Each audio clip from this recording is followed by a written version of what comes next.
Hello mga boss, kumusta? Kita nyo yung plug na yan? Yan. Kita mo sira. Natanggal ata sa tali, napigtas dahil sa lakas ng impact ng tubig nila na binubumba. Ito naman to ang panibagong pangyayari dyan sa West Philippine Sea. Sa lakas ng tubig nila, itinapat sa ating sibilyang barko na yan.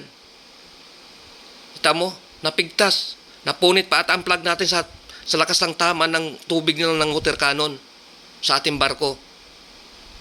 Sila ang gumagawa niyang hindi maganda dyan sa West Philippine Sea. Sila nag-umpisa ng gulo.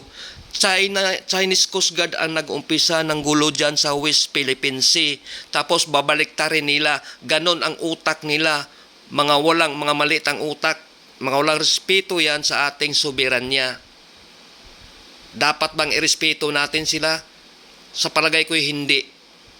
Dahil sila ang walang respeto sa kanilang karatig bansa. Hindi sila marunong rumispeto. At hindi sila marunong kumikilala ng karapatan ng bawat bansa. Ganon sila. Tapos pag natatapatan ng mga US, militar ng US dyan, ngawa na ngawa, parang bata. O, di ba? Ayaw nila sa US dyan sa Pilipinas, kumukontra sila dyan sa mga missile na dinideploy ng US kasi matatapatan sila ng lakas. Ang gusto lang nila sila lang malakas para bubulihin nila ang kanilang kapitbahay. Yan ang ugali nila. Ang mga Chinese Coast Guard yan, mga China na yan, walang respeto yan sa ating teritoryo. At hindi na kinikilala ang ating karapatan. Gusto na sila maghari-hari. Kita mo lakas ng water cannon nila pagbubumba. Yun ay hindi talaga yan po pwede sa atin.